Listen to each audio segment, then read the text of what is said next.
Alors bonjour à tous et à toutes, c'est les Talents des Hauts-de-France. Donc aujourd'hui on se retrouve pour une nouvelle interview, un nouveau podcast. Aujourd'hui on est en compagnie du groupe Revender, alors Révérend Reverend Club. Revend Club. Voilà, on va y Tu, arriver. tu peux le dire en français, Révérend Club and the Preachers, ce sera parfait. D'accord. Alors pour commencer, est-ce que vous pouvez un peu présenter le groupe en quelques mots et nous dire un peu comment est né justement ce projet musical? Alors, Révérend Club est né en 2023, en, aux alentours de juillet 2023. C'est le fruit d'une longue réflexion sur ce que je voulais faire comme musique, avec qui je voulais la faire. Et voilà quoi. Donc, il a fallu faire beaucoup de concerts pour se faire connaître au départ. Et puis après, ça a été de trouver les musiciens qui accrochent vraiment à cet univers et qui soient complètement investis dans le projet, en fait. Voilà. Donc, un projet tout seul, c'est devenu un projet à quatre, à cinq même, parce que on a quelqu'un qui écrit également pour nous des textes. Donc, voilà, c'est le fruit d'un long travail de réflexion à la base. D'accord. Et comment as-tu choisi le nom un peu de Revend Club? Alors, le nom, Kleb, parce que c'est mon second prénom. Donc voilà, donc c'est tout simple, hein. Et puis révérend, c'est une histoire. On me surnommait le révérend à une époque où je travaillais à l'étranger. Voilà, parce que D'accord. j'étais toujours de bons conseils et de bonnes paroles. D'accord. Et qu'est-ce qui t'a donné justement envie de faire du blues en français? Alors écoute, ce qui m'a donné l'envie de faire du blues en français, c'est que je n'ai jamais été dans les reprises. Enfin, depuis tout gamin, en fait, j'ai toujours composé mes propres musiques, mes propres textes, seul ou avec mon frère. Et ça a toujours été en français. C'était, dès le départ, c'était en français. Alors pourquoi en français? Parce que j'écoutais beaucoup de musique américaine, anglophone. Mais je dois avouer que dans les années 80, tu as un groupe qui est apparu avec un album qui s'appelait Stocks. Et, et j'ai trouvé que les textes collaient parfaitement à la musique. Et je me suis dit, c'est ce que je veux faire en fait. J'écrivais déjà en français, mais je me disais, c'est peut-être un peu ringard. Et là, je me suis dit, bah non, c'est pas du tout ringard. Finalement, c'est ma langue. Et donc, je vais chanter en français. Déjà, je peux raconter des histoires. Et puis être un peu différent des autres, surtout. Parce que actuellement, tout le monde veut chanter en anglais, plus ou moins bien. Voilà. Donc, je préfère chanter très bien en français que à peu près en anglais. D'accord. Et quelles sont tes principales influences musicales? Alors, mes influences, bah, c'est mes influences, comme je suis un vieux monsieur, mes influences, c'est d'abord des groupes comme Deep Purple, Led Zeppelin, Black Sabbath, puis après est venu AC/DC, des choses comme ça, mais en même temps, j'écoutais des trucs beaucoup plus blues rock comme Ted Nugent par exemple à l'époque, ZZ Top, Rory Gallagher, Johnny Winter, bah, tous ces guitaristes, les groupes de rock sudistes, Leonard Skinner, Allman Brothers, bah, j'en passe parce qu'il y en a beaucoup. Cette musique-là m'a fait au fur du temps découvrir que bah, ça venait tout simplement du blues. Donc voilà, en fait, c'est pour ça que moi je suis arrivé sur le blues tardivement. Mais en fait, c'est pas un blues traditionnel. C'est pas un blues, c'est pas un Delta blues, c'est pas un Chicago blues. Ce sont toutes les influences que j'ai eues au cours de mes écoutes qui m'ont amené à faire voilà la musique de Révérend Club. C'est vraiment un univers très particulier. Mais je peux laisser la parole aussi à Luc parce que Luc est très investi dans le projet. Donc Luc a également énormément d'influences musicales diverses et comme on compose bien souvent à deux, voilà. D'accord. Est-ce qu'il y a déjà du coup des albums de sortie ou il y en a un qui se prépare? Alors écoute, pour être clair, on n'a pas sorti d'album pour l'instant parce que ce que je voulais, c'était surtout faire beaucoup de concerts parce qu'il n'y a que le live, j'avoue, pour ma part, qui m'intéresse. mais sous, sous l'influence de Luc. Et on a décidé effectivement, on a fait une maquette de 5 ou 6 titres, de 6 titres. Mais c'est juste une maquette, hein, on l'a fait en une prise en studio chez un bon ami du côté de Saint-Omer. C'est le studio, Luc, Until the Rock. Until the Rock, voilà, qui est tenu par un bon copain. Voilà, et ça avait été enregistré par Bobby Lucchini, l'ex Qui était batteur de Stox. voilà, qui était batteur de Stox et qui nous a donné un coup de main pour l'enregistrement, voilà, pour mixer cette maquette, hein. Elle est sans prétention, hein, c'est vraiment une maquette, voilà. Mais là, on travaille effectivement, c'est pour ça qu'on fait pas de concert là, en ce moment. On reprendra les concerts au mois de mars, mais là, c'est parce qu'on travaille effectivement sur la production d'un album. Alors, on pourra en faire plusieurs d'un coup, hein. On pourrait faire 3 albums parce qu'on a énormément de titres. Mais on va déjà se concentrer sur un album, voilà, avec 10, 12, 13 titres, je sais pas, on verra ça au fur et à mesure. Ouais. Ce qu'il faut dire aussi par rapport aux albums, c'est que ce sera pas sous la forme. Enfin, pour l'instant, on en a un peu discuté. Ce sera sous la forme, on va dire, si c'est un CD, parce que le CD, faut être clair, ça se vend plus. Le CD, ce sera ni plus ni moins de la démo pour que ce soit pour la radio ou pour le démarchage, mais on fera comme tout le monde, ce sera de la plateforme de toute façon, et on va pas non plus faire. Là, si on part, ce serait sur une douzaine de titres, parce que comme dit très bien le révérend, comme dit Mitch, notre but aussi, on est vraiment un groupe de scène. Et toute l'énergie qu'on peut donner se passe sur scène. Et on dira que la musique enregistrée, parce qu'il en faut, quoi qu'il en soit, parce que c'est ce qui sera aussi notre carte de visite, bah, ça nous permet justement euh, ça nous permettra de nous produire encore plus et, euh, et pour faire, quand le ressenti de cette énergie ne peut se faire que sur scène. Voilà. D'accord. Et justement, est-ce qu'il y a un concert en particulier qui vous a marqué plus que les autres? Alors, on en a fait beaucoup, hein, j'avoue. On en a fait en 2 ans et demi, je crois qu'on a fait plus d'une centaine de concerts, bien plus d'ailleurs. Ouais. 120 concerts. On a énormément tourné. Chaque concert est différent, très sincèrement. Après, on a fait des belles scènes. On a fait, bah, Luc va en parler parce que moi, la mémoire des scènes, quand je suis sur scène, j'oublie tout le reste. Non, les scènes, on est parti du côté d'Angoulême. On a fait un festival là-bas qui était vraiment très très sympa. Après, on a fait un festival dans le Jura, Voilà. qui était super. Ensuite, on a fait le festival aussi international de blues de Verdun. Alors pareil, ça c'est un festival très spécialisé, mais c'est un festival qui se passe sur 3 jours avec quand même des artistes internationaux, artistes américains, artistes anglais, artistes italiens, etc. Parce que en Italie aussi, il y a quand même pas mal Une de belle blues scène, ouais. aussi. Il y a une très belle scène. Et là, euh, ce sont d'excellents souvenirs. Parce que bon, bah là, on est vraiment sur des scènes où scène complète, sonorisateur, table de retour, etc. C'est de la grosse scène. Et puis on part pour plusieurs jours. Donc c'est vraiment une vie d'artiste qu'on aime. On dort à l'hôtel, on mange ensemble, on se retrouve le matin au petit déjeuner pour les débriefs, etc. Bon, ça, c'est ce que tout musicien recherche. Et après, on fait aussi des scènes, on va se retrouver des scènes dans des cafés-concerts où on tombe sur un café-concert, par exemple, qui ne paye pas du tout de mine. Et en fin de soirée, on se rend compte qu'il y a une ambiance absolument terrible. Et plus l'ambiance est bonne, plus ça nous donne l'envie de jouer, de donner cette énergie et d'échanger avec le public. Et ça arrive quand même relativement souvent. Parce qu'on sait aussi ce qu'on peut arriver à donner. Et dès qu'on a le retour du public, bon, c'est une alchimie gagnante. Voilà.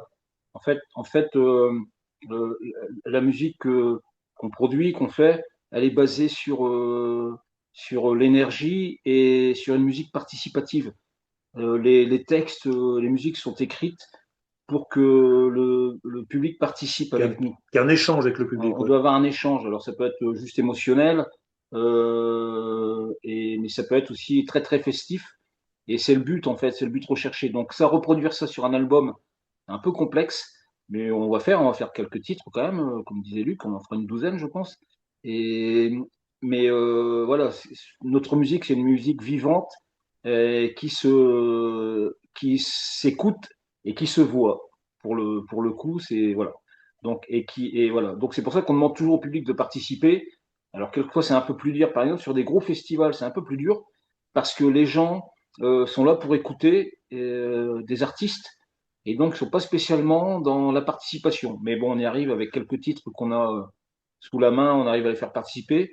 Par contre, effectivement, dans les cafés-concerts, dans les estaminets, dans plein d'endroits où on a pu jouer, là, on va dire que à tous les coups, on gagne, quoi, en gros. D'accord, très bien. Et du coup, est-ce qu'il y a des concerts de prévus là dans les mois à venir? Pas pour le moment. Alors, là, février, comme je t'ai dit tout à l'heure, février, on se concentre sur quelques répétitions, sur ce qu'on va, on décide d'enregistrer ou pas, et sur des nouveaux titres, parce que l'idée aussi, c'est de proposer au public à chaque fois des nouvelles choses, des nouveaux titres. Donc, on essaie de se renouveler quand même assez régulièrement avec des blues un peu différents, qui partent un peu sur le funk, enfin voilà. Des choses un peu plus glauques aussi, plus obscures dans les textes, pour donner une ambiance. Donc février, on s'emploie à ça. Mars, on aura, je crois, on a 4 ou 5 dates de prévues en mars. Alors, on a des dates dans la Vénois. Je ne vais pas donner les lieux pour l'instant parce que on les garde sous la main, mais voilà, il y a 4 ou 5 dates de prévues. Donc, on a au moins une date dans la Vénois, on a une date un festival du côté de Saint-Omer. On a sur la région lilloise, je crois. Enfin, Luc, Oui, oui, on a ça, on a la Belgique on a également. la Belgique, ouais, voilà. On a la Enfin, Belgique également. De toute façon, ce qui serait bien, c'est que les dates vont être mises en ligne à partir de la semaine prochaine. Et les gens peuvent retrouver les dates sur notre page Facebook Révérend Club and the Preachers. voilà. Donc, ouais, D'accord. des dates, on en a. Après, on va essayer d'en faire quand même peut-être un petit peu moins que l'année dernière, parce que vraiment, l'album, on va pas le sortir du jour au lendemain. C'est quand même un gros travail. Et donc, on va se concentrer surtout sur ça. Donc, on va essayer de faire, voilà. Là, au mois de mars, on a chargé un peu avec 4 5 dates. Au mois d'avril, on en fera peut-être 2 ou 3, je sais pas, on verra en fait. On va essayer quand même de ralentir pour se donner du temps pour vraiment travailler sur l'album. Parce qu'en fait, quand on fait des concerts, après, on n'a plus spécialement envie de retourner dans le studio pour refaire de la musique. Et on a perdu, en fait, on perd de l'énergie avec les concerts et on n'arrive pas à la remettre spécialement dans le studio, dans la répétition. Donc c'est pour ça qu'on D'accord. va essayer quand même de limiter un peu les Ouais. dates. On va les sélectionner un peu plus cette année. Et ce qu'on avait dit aussi quand on s'est contacté au téléphone, comme aujourd'hui, c'est pour ça que là, on est venu, on se retrouve ensemble dans le domicile d'un des musiciens. Pourquoi? Pour travailler. Et la session du jour ici, c'est une session de mise en place de nouveaux titres. Ouais, Voilà. voilà. Donc Donc aujourd'hui, on travaille comme ça. voilà. Donc aujourd'hui, on a prévu 4 morceaux, peut-être 5, peut-être 6, peut-être 7, en fonction de, de comment on va appréhender les titres et les paroles. Mais voilà, en fait, effectivement, on travaille comme ça, comme le dit Luc. On travaille d'abord à deux sur des textes et sur la musique, et après on propose aux autres musiciens On, on de fait mettre une, leur partie. Voilà. on fait une trame, c'est-à-dire que les paroles sont écrites. Michel a ses idées au niveau de riffs de guitare, etc. Donc on essaye de tout mettre sur papier et enregistrer avec un petit enregistreur de type Zoom. Euh, Dès qu'on a, on va dire, un début d'architecture de morceaux, on fait passer ça aux autres musiciens, donc au clavier qui va mettre ses parties de clavier, et surtout après aussi au percussionniste, c'est-à-dire au batteur, qui va lui essayer de trouver Le la groove. partie de batterie qui est la plus adaptée par rapport au style qu'on veut toujours garder, c'est-à-dire un style, c'est un peu un style néo-rétro, c'est-à-dire on reste sur du roots, mais avec des sons qui peuvent aussi être un peu modernisés sur des rythmes funk qui peuvent être derrière, mais quelque chose. On travaille énormément pour que ces textes et cette musique touchent le public. Et touche, quand on dit on touche, c'est qui touche au fond de l'âme. C'est une musique qui vient de l'âme. C'est-à-dire, c'est vraiment, on reste sur du blues roots. Voilà. Ouais, voilà. Donc c'est pour ça qu'aussi on sait très bien quand on commence à travailler comme ça que sur une partie de la chanson, par exemple, bah là on se dit, ah, là on va peut-être laisser une partie un peu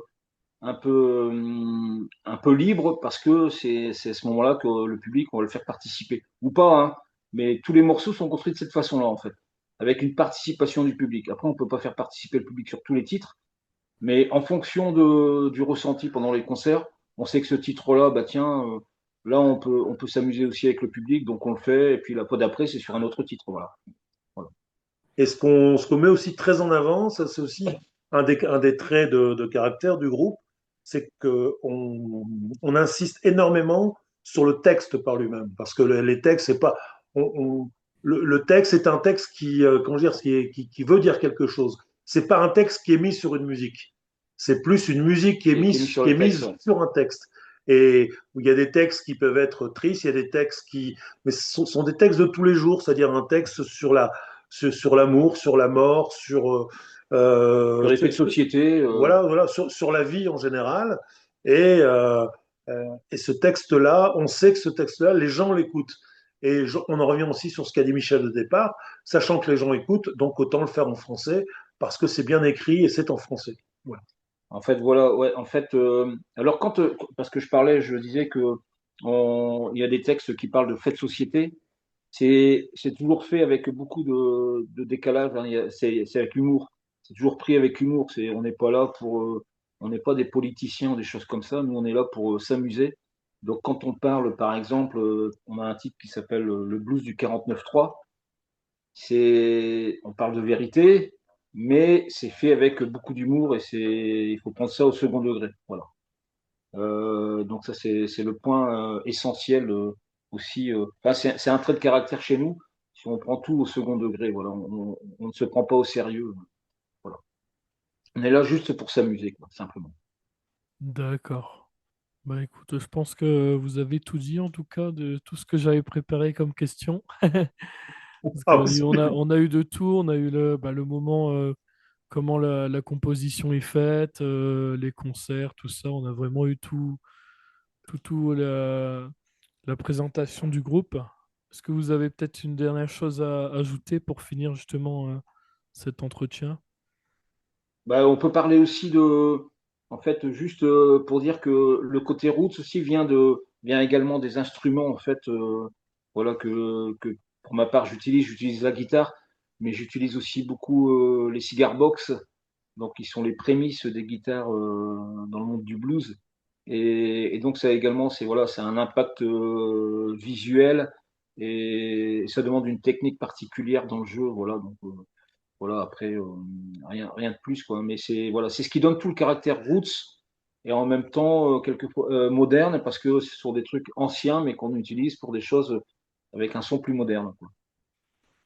D'accord, très Donc, je bien. sais pas si tu as un truc à rajouter. non, non, c'est ce que je disais tout à l'heure, c'est un peu, ça fait un côté néo-rétro, quoi. C'est-à-dire on garde une base très roots et on essaye d'améliorer un petit peu. Donc on a aussi la chance, parce qu'on peut aussi parler des deux autres musiciens, hein, Ouais, que ce soit le clavier qui est Danny et puis Thierry, notre batteur.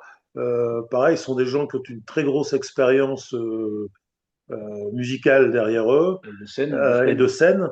Voilà, et c'est vraiment quand le morceau est fini et construit et vraiment que chacun a mis sa patte, on arrive à quelque chose vraiment de bref, vraiment de super, vraiment d'abouti, vraiment d'abouti. Et pour parler de tout aussi, on n'en a peut-être pas l'air, mais on est comme un groupe de sexagénaires. Voilà. Ça aussi, c'est une Ouais, chose importante, c'est qu'on a tous derrière une expérience. une grosse expérience et une culture musicale qui est quand même assez large. Et ça nous aide aussi à avancer par rapport à ça. D'accord. Très bien. Bon, en tout Ouais, cas, je crois qu'on se démarque aussi par le côté complètement décalé de ce qu'on fait, quoi, voilà. Il n'y a aucune prétention particulière dans ce qu'on fait. C'est vraiment pour nous amuser et amuser le public. Voilà, ça s'arrête à ça, quoi. C'est s'amuser entre nous et que le public s'amuse avec nous. Voilà. C'est ça finalement On aime le notre côté musique. festif de la musique, voilà. D'accord. Bah, en tout cas, bah, je vous remercie en tout cas d'avoir accepté bah, notre invitation pour ce podcast. C'était C'est avec en plaisir, tout avec cas grand plaisir. c'était un super échange. Et puis bah, n'hésitez pas également les auditeurs à aller suivre un peu bah, les réseaux sociaux pour tout ce qui est date de concert. Si jamais il y a une date de sortie d'album, tout ça, tout sera communiqué. Et puis je vous remercie d'avance. Et puis on se retrouve très bientôt, en tout cas les auditeurs, pour une Et, nouvelle et émission. surtout que les auditeurs n'hésitent pas à aller sur la page Reverend Clem and the Preacher, donc c'est la page Facebook, et qui n'hésitent pas non plus à mettre un petit mot et mettre un like, hein, mettre un j'aime, ou nous suivre, comme ça au moins ils auront toutes les informations en Ouais, direct. voilà, quoi, hein. Après, ils peuvent envoyer un billet, c'est aussi possible, hein. Bah, c'est, voilà, on prend tout. Prends tout, quoi. Un morceau de pain, n'importe quoi, quoi, tu vois. Une tranche de jambon, il n'y a pas de souci. Tout. Tout aide est précieuse pour le groupe. Voilà. Amen, comme dirait le révérend. En tout cas, merci à toi, c'est très sympa. Et puis, c'est vraiment une très belle initiative, ce que tu fais, quoi. Vraiment, c'est vraiment une très belle initiative pour tous les groupes de la région, quoi, voilà, des Hauts-de-France. À tous les C'est ça. artistes en général, d'ailleurs, des Hauts-de-France. Voilà. Bah, en tout cas, bah, merci à tous ceux qui nous auront écoutés. Et puis, on se retrouve très bientôt pour une nouvelle émission. Au revoir. Merci. Merci, Salut, bye. bye.